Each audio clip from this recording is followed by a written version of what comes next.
going on, Jerome? So this offseason, it's been a crowded offseason. A lot of things have been going on. Vikings rebuilding that interior offensive line, getting some pass rush with Jonathan Allen, Javon Hargrave, drafting Tyrion Ingram-Dawkins. But one of the most under the radar and low risk, actually like zero risk, sky high reward is the signing of Rondale Moore. Now, I've loved Rondale Moore forever, ever since he was at Purdue. Again, that 2018 true freshman season, just gonna stick in the back of your mind forever, right? Rondale Moore during OTAs and mandatory minicamp did some individual work, but didn't work in with the team as he recovers from his ACL.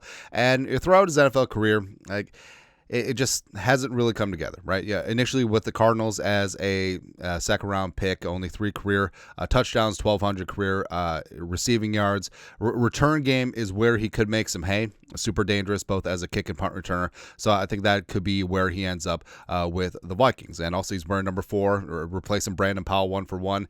So it sort of makes sense. But long story longer, Alec Lewis over at The Athletic, 53-man rooster projections, what OTAs and minicamp told us about the 2025 team, and actually, he has Rondale Moore not making the 53. Now, of course, this could mean that he could be back on the practice squad, which frankly would be fine, but it does raise a little eyebrow, as Alec Lewis has been very dialed in. I was at most of the media practices, and his receivers are Jefferson, Addison, Naylor, Ty Felton, Tim Jones, the special teamer, and Silas Bolden. Now, we did have a little in our 53-man projection, Silas Bolden getting bold to Bolden. Kind of love to see that, where we did have him making our 53, but also we had Rondale making it over Tim Jones. Now, Tim Jones is a very solid special teamer, so he could be worked into the 53, but also he could be a practice squad call-up until those are exhausted.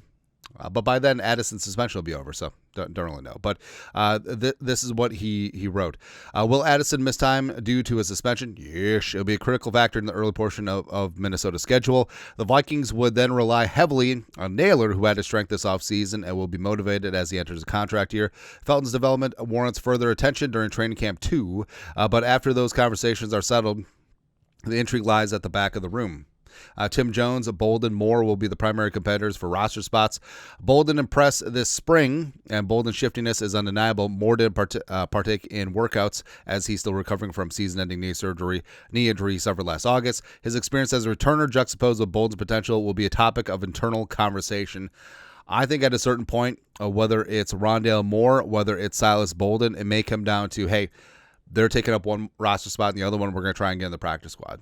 All right, and with Bolden, I mean, especially if Bolden like really shows up and shows out. Now, the Vikings have a couple nationally televised preseason games, and it's just like, if you bust one, I'm a bust one. Or also, there could be serious interest for him around the league. So it may be safer just putting Bolden on the 53, where he doesn't pass through waivers. And then you have the veteran in Rondale Moore, who, yes, is older, yes, is a contract year, yes, coming off of waivers. Then he could be more easily stashed on the practice squad. It could come down to that. But a couple reasons why. If he's not fully good to go off that ACL, whether it hinders his performance, whether he's just not the same, right? So that could be an issue there. Insane depth at wide receiver, like we talked about. I mean, the Vikings wide receiver room is pretty damn good, with Jefferson and Naylor leading the way. Jefferson and Addison leading the way. Naylor in a contract year. Rondale Moore, Ty Felton, Tim Jones. I believe in Deshaun Jones, Thayer Thomas, Bolden with Bolden. That's what we're doing. Also, the rise of Silas Bolden, you certainly have to factor that in too. Plus, Ty Felton is that dude. So I think that the receiver-wise, maybe Felton does establish that he is that wide receiver 4 behind Jefferson, Addison, Naylor. And Rondale, I think that he could have some staying power if he established himself as that gadgety wide receiver 4. But if Felton is indeed that dude, you want to keep Tim Jones around for special teams, and if Bolden is a returner, that sort of boxes out Rondale Moore, that could leave him onto the practice squad. But either way, like I said, the signing is great because it really is a low to zero risk, high reward spot. Because if Rondale Moore, obviously it didn't work out with the Cardinals, but the Cardinals is a place where, I mean, second round wide receivers don't really work out. What about Andy Isabella, right? But Rondale, if he can recapture like 70 cents on the dollar of what he was in Purdue in 2018, baby, we got Stu going. Absolutely, we do.